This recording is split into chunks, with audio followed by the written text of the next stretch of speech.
Hi வணக்கம், welcome to positive tribes. இந்த உலகத்தில் எல்லாருக்குமே ஈக்குவல் ஆப்பர்ச்சுனிட்டி கிடைக்கிது. ஆனால் சில பேர் சக்ஸஸ்ஃபுல் ஆகிறாங்க, சில பேர் ஃபெயிலியர் ஆகிறாங்க இல்லையா? ஸோ அதை பற்றி தான் இன்றைக்கி ஒரு குட்டி கதை சொல்ல போகிறேன். 2 நண்பர்கள் அவங்க ஒரு நாள் ஒரு காட்டுக்குள்ளே போனாங்களாம்.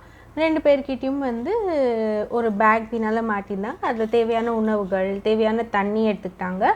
அதுக்கப்புறமா ஒரு டார்ச் லைட் எடுத்துக்கிட்டாங்க 2 பேரும். அப்புறம் 2 பேரும் நடக்க ஆரம்பித்தாங்க.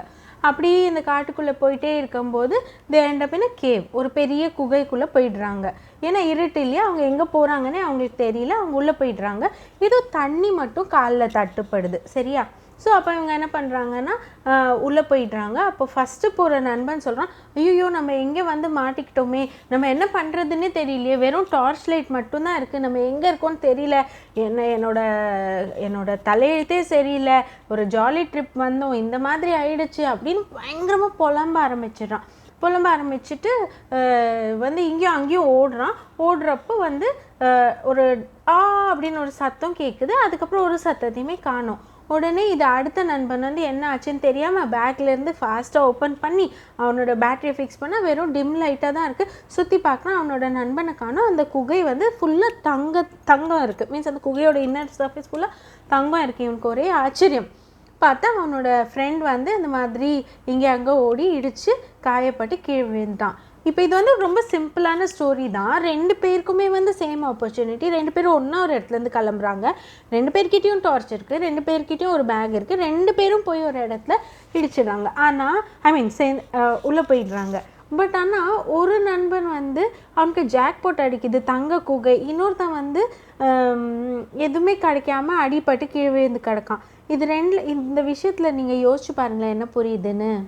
அந்த ஃபர்ஸ்ட் ஃப்ரெண்ட் இருக்கானே, அவன் அவன்கிட்டயும் டார்ச் இருந்தது. அந்த டார்ச் ஓப்பன் பண்ணி அவன் பார்த்துருந்தானா அவன் சுற்றி இருந்த அந்த தங்க சுரங்கம் அவனுக்கு தெரிஞ்சிருக்கும். ஆனால் அவன் பார்த்தோன்னே பயந்ததுனால என்ன ஆகுதுன்னா அவனால் நார்மலாக யோசிக்க முடியல.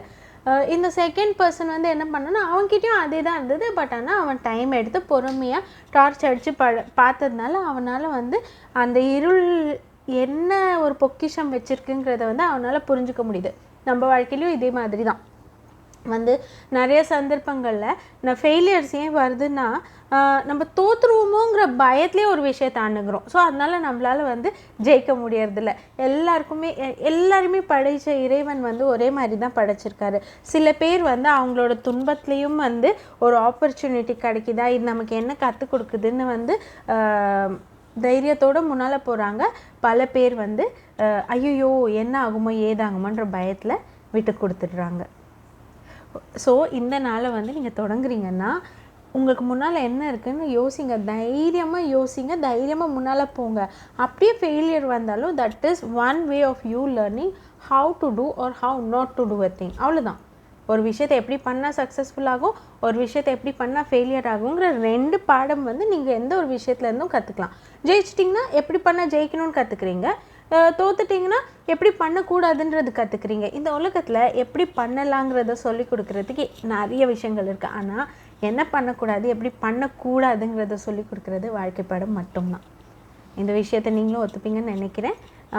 இல்லை உங்களோட தாட்ஸ் வேறு மாதிரி இருந்தால் கமெண்ட்டில் சொல்லுங்கள். இன்னொரு பதிவில் உங்களே சந்திக்கும் வரை நன்றி, வணக்கம். கீப் வாட்சிங் பாசிட்டிவ் ட்ரைப்ஸ்.